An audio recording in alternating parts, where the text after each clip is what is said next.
നമസ്തേ, ഏവർക്കും രഞ്ജിനി വിനോദ് ബ്ലോഗിലേക്ക് സ്വാഗതം. ഇന്ന് നമ്മൾ എത്തിച്ചേർന്നിരിക്കുന്നത് കോഴിക്കോട് ജില്ലയിൽ സ്ഥിതി ചെയ്യുന്ന തിരുവണ്ണൂർ ശിവക്ഷേത്രത്തിലാണ്. അതിപുരാതനമായ ഒരു ക്ഷേത്രമാണിത്. ഇവിടെ ഭഗവാൻ കിരാതമൂർത്തി ഭാവത്തിലാണ് പരിലസിക്കുന്നത്. ഗജപൃഷ്ഠാകൃതിയിലുള്ള അതിബൃഹത്തായ ശ്രീകോവിലും ദാരുശില്പചാതുരിയുമൊക്കെ പ്രൗഢഗംഭീരമായ അതിമനോഹരമായ കാഴ്ചകളാണ്. നമുക്കിന്ന് ഈ ഒരു മഹാദേവ ക്ഷേത്രത്തെ കുറിച്ചാണ് പറഞ്ഞു തുടങ്ങേണ്ടത്. അതിനായി ഇവിടെ പരിലസിക്കുന്ന ആ ഭഗവാൻ തന്നെ അനുഗ്രഹിക്കട്ടെ.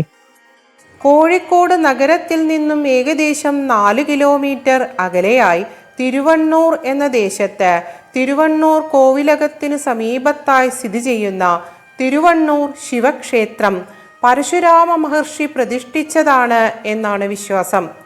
തിരുവണ്ണൂർ, മണ്ണൂർ, തൃക്കണ്ടിയൂർ എന്നീ 3 ക്ഷേത്രങ്ങളിലും പരശുരാമ മഹർഷി പ്രതിഷ്ഠ നടത്തിയത് ഒരു ദിവസമാണ് എന്ന ഐതിഹ്യത്തെക്കുറിച്ച് മണ്ണൂർ ശിവക്ഷേത്രത്തിനെ കുറിച്ച് ചെയ്ത വ്ലോഗിൽ സൂചിപ്പിച്ചിട്ടുണ്ടായിരുന്നു. പരശുരാമ പ്രതിഷ്ഠിതമാണെങ്കിലും ഈ ക്ഷേത്രം 108 ശിവാലയങ്ങളിൽ എന്തുകൊണ്ടാവും ഉൾപ്പെടാതെ പോയത് എന്നത് വ്യക്തവുമല്ല. സാമൂതിരി രാജവംശത്തിൻ്റെ ഒരു ശാഖയായ തിരുവണ്ണൂർ പുതിയ കോവിലകത്തിൻ്റെ കീഴിലുള്ള ഈ ശിവക്ഷേത്രത്തിന് 1000 വർഷങ്ങൾക്ക് മേൽ പൗരാണികതയുണ്ട് എന്ന് വിശ്വസിക്കപ്പെടുന്നു. ചോള വാസ്തുശില്പ ചാതുരിയുടെ സമ്മേളനമായ ഈ പുരാതന ക്ഷേത്രം ചേര രാജാക്കന്മാരുടെ കാലത്ത് നിർമ്മിക്കപ്പെട്ടതാവാം എന്നൊക്കെ അനുമാനങ്ങളുമുണ്ട്. ഒരു ചേര രാജാവിൻ്റെ കാലത്ത് തിരുവണ്ണൂർ പട്ടാർക്കർ എന്ന ഒരാൾക്ക് ഭൂമി അനുവദിച്ച് നൽകിയതും മറ്റുമായി ഒത്തിരി ശിലാലിഖിതങ്ങളും ഈ ക്ഷേത്രത്തിൽ നിന്നും കണ്ടെടുത്തിട്ടുമുണ്ട്. മധ്യകാല ചോള കാലഘട്ടത്തിലെ ക്ഷേത്രങ്ങളുടെ ശില്പചാരുത ഈ ക്ഷേത്ര നിർമ്മിതിക്ക് ഉണ്ട് എന്നും പറയപ്പെടുന്നു. ഇത് ഒരു ജൈന ക്ഷേത്രമായിരുന്നുവെന്നും പിന്നീട് 11ാം നൂറ്റാണ്ടിലാണ് രൂപപരിണാമം വന്നത് എന്നൊക്കെ വാദവുമുണ്ട്. എന്തായാലും ക്ഷേത്ര കാഴ്ചകൾ പ്രൗഢഗംഭീരമായ അനുഭവങ്ങൾ തന്നെയാണ് സമ്മാനിക്കുന്നത്. പടിഞ്ഞാറ്റ് ദർശനമായി നിലകൊള്ളുന്ന ക്ഷേത്രത്തിൻ്റെ ഗോപുരം കടന്ന് നമ്മൾ എത്തിച്ചേരുന്നത് 12 ഭീമാകാരമായ തൂണുകളോട് കൂടിയ അതിവിശാലമായ നടപ്പുരയിലേക്കാണ്. അതിബൃഹത്തായ ബലിക്കല്ലും ദീപസ്തംഭവും വലിയ ചുറ്റമ്പലവും വിശാലമായ ക്ഷേത്രഭൂമിയും അതിവിശേഷമായ ക്ഷേത്ര ചൈതന്യത്തിനെ തന്നെയാണ് പ്രതിഫലിപ്പിക്കുന്നത്. വാതിൽമാടം കടന്ന് നാലമ്പലത്തിലേക്ക് പ്രവേശിച്ചു കഴിഞ്ഞാൽ നമ്മളെ സ്വാഗതമരുളുന്നത് അത്ഭുത നിർമ്മിതിയായ ക്ഷേത്ര ശ്രീകോവിലാണ്.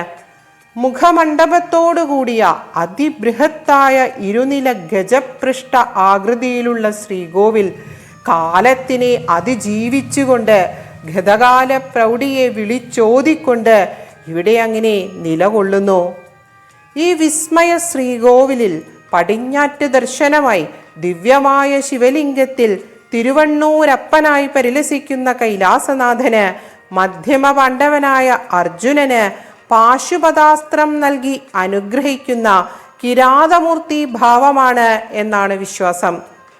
ശ്രീകോവിലിൻ്റെ മുഖമണ്ഡപത്തിൻ്റെയും ഒക്കെ അസാധാരണമായ വലിപ്പം കാരണം ഉയരമേറിയ സോപാനപടികളുടെ അടുത്തെത്തുമ്പോൾ മാത്രമാണ് ഭഗവാനെ കാണുവാൻ സാധിക്കുക. ശ്രീകോവിലിൻ്റെ 2 വശത്തും പടികളുണ്ട്. ശ്രീകോവിലിൻ്റെ 1ാമത്തെ നിലയിൽ കിരാതർജനീയം കഥയും 2ാമത്തെ നിലയിൽ ദശാവതാരവും ദാരുശില്പ ചാതുരിയിൽ ദൃശ്യഭംഗിയുടെ അനന്തമായ മനോഹാരിത സമ്മാനിച്ചുകൊണ്ട് പുനർജനിച്ചിരിക്കുന്നു. മകുടത്തോടുകൂടിയ ശ്രീകോവിലിന് മുൻപിൽ നിന്ന് നോക്കുമ്പോൾ 3 തട്ടുകളാണുള്ളത്. വിശാലമായ നമസ്കാര മണ്ഡപത്തിൽ ഇടതുവശത്തേക്ക് ഒന്ന് ചെരിഞ്ഞ് തൻ്റെ സ്വാമിയെ ഭക്ത്യാധരങ്ങളോടെ ശ്രദ്ധാപൂർവം ദർശിച്ചുകൊണ്ട് വർത്തിക്കുന്ന നന്ദികേശ്വര പ്രതിമയും സാമാന്യം വലുതു തന്നെയാണ്. ചുറ്റമ്പലത്തിനോട് ചേർന്നുള്ള അറയിൽ വടക്ക് ദർശനമായി ഗണപതി ഭഗവാനും ദക്ഷിണാമൂർത്തിയും ഉപദേവതാ പ്രതിഷ്ഠകളായി കുടികൊള്ളുന്നുണ്ട്. പ്രധാന ശ്രീകോവിലിൻ്റെ പിൻഭാഗത്ത് ശ്രീ പാർവതീദേവി സങ്കല്പത്തിൽ നിലവിളക്ക് തെളിയിച്ചു വെച്ചിട്ടുണ്ട്. വാതിൽ മാടത്തിനരികെ ഒരു വിശേഷപ്പെട്ട വിളക്കും അതിനരികെയായി അതിൻ്റെ പ്രത്യേകതയും എഴുതി വച്ചിരിക്കുന്നത് ശ്രദ്ധയിൽപ്പെട്ടു. കൃഷ്ണനാട്ടം നടന്നിരുന്ന നിരവധി അരങ്ങുകൾക്ക് പ്രകാശം ചൊരിഞ്ഞ കളിവിളക്ക് ഒരു ഏറാൾപ്പാട് തമ്പുരാന് ഏറെ പ്രിയപ്പെട്ടതായിരുന്നു എത്രേ. ശ്രീകൃഷ്ണ ലീലകൾ ശ്രവിച്ച് വിഷ്ണു ചൈതന്യം ആവാഹിച്ചു വെച്ച ആ ദീപം ഇവിടെ ഈ ശിവക്ഷേത്രത്തിൽ കിരാതമൂർത്തിയെ ധ്യാനിച്ചും കൊണ്ട് ഒരു തപസ്വിയായി നിലകൊള്ളുന്നു എന്ന വിശേഷണം ഏറെ ഹൃദ്യമായി തോന്നി. പ്രധാന ശ്രീകോവിലിൽ നിന്നും പുറത്തേക്ക് കടന്നാൽ ക്ഷേത്ര മതിൽക്കകത്ത് തന്നെ പടിഞ്ഞാറ്റ് ദർശനമായി ഒരു വിഷ്ണു ക്ഷേത്രം സ്ഥിതി ചെയ്യുന്നുണ്ട്. ബലിക്കല്ലും ദീപസ്തംഭവും ഈ ക്ഷേത്രത്തിനു മുമ്പിലുണ്ട്. ചതുർഭുജ മഹാവിഷ്ണു വിഗ്രഹത്തിൽ പരിലസിക്കുന്ന വൈകുണ്ഠനാഥന് ശ്രീകൃഷ്ണ ഭാവമാണ് എന്നാണ് ഇവിടുന്ന് പറഞ്ഞു കേട്ടത്. വിഷ്ണു ക്ഷേത്രവും അതിപുരാതനം തന്നെയാണ്. കിഴക്ക് ദർശനമായി ഒരു സ്വതന്ത്ര ശ്രീകോവിലിൽ പരശുരാമ പ്രതിഷ്ഠയുണ്ട്.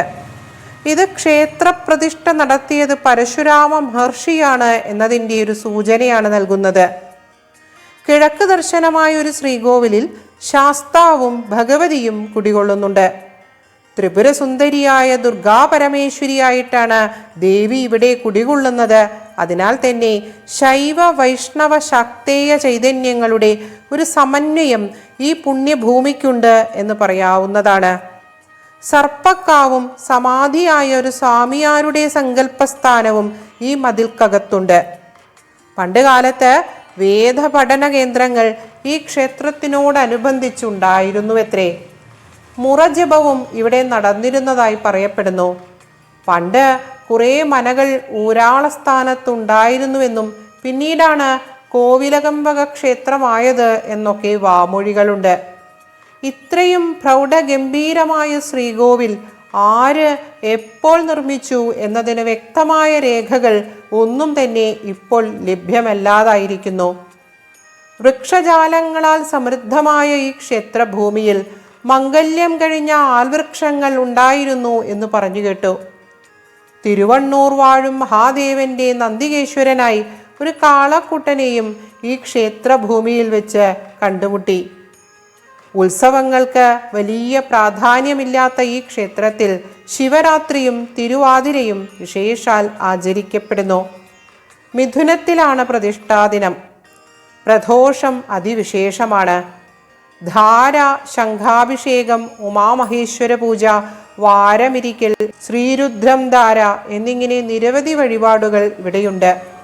ശ്രീകൃഷ്ണ ഭഗവാന് തുളസീമാല, സന്താന ഗോപാല പുഷ്പാഞ്ജലി, പാൽപായസം എന്നു തുടങ്ങി ഒത്തിരി വഴിപാടുകൾ ചെയ്യുവാൻ സാധിക്കുന്നു.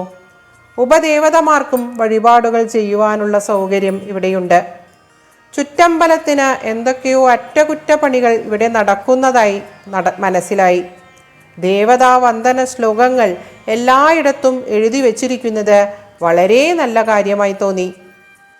കുറേ വർഷങ്ങൾക്ക് മുമ്പ് പഠനകാലത്ത് വന്ന് തൊഴുതിട്ടുള്ളൊരു ക്ഷേത്രമാണിത്.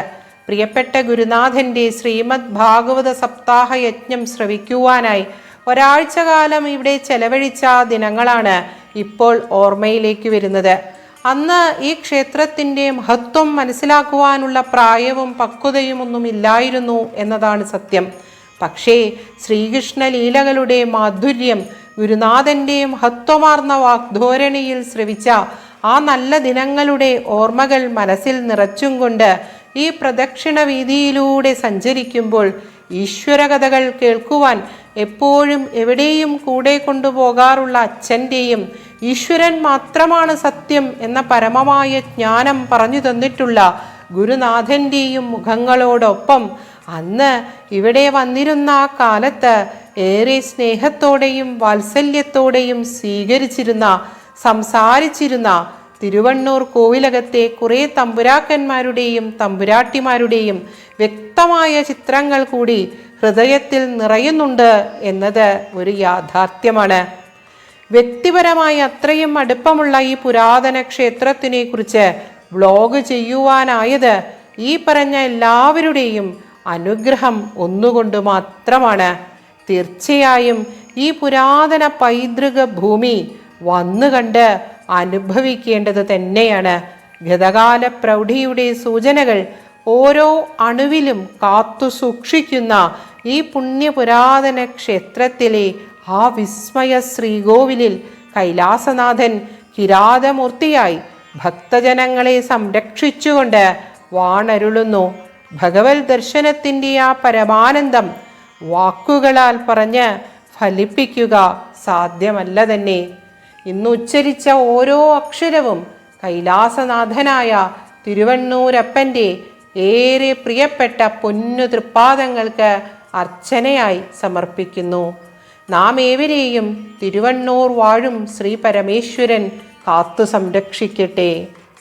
ഗാത്രം ഭസ്മസിതം സിതം ചഹസിതം ഹസ്തേ കപാലം സിതം ഗഡ്വാംഗം ച സിതം സിതശ്ച വൃഷഭ കർണേ സിതേ കുണ്ഡലേ ഗംഗാഭേന സിതാ ജടാ പശുപതേ ചന്ദ്രസിതോ മൂർധനി സ്വായം സർവസിതോ ദദാതു വിഭവം പാപക്ഷയം ശങ്കര.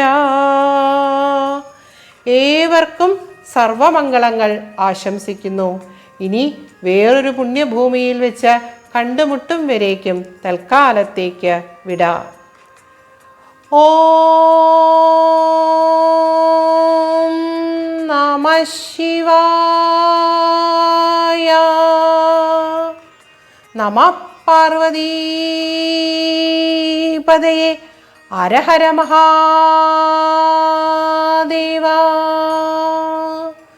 ശിവശങ്കര നമോസ്തുതേ.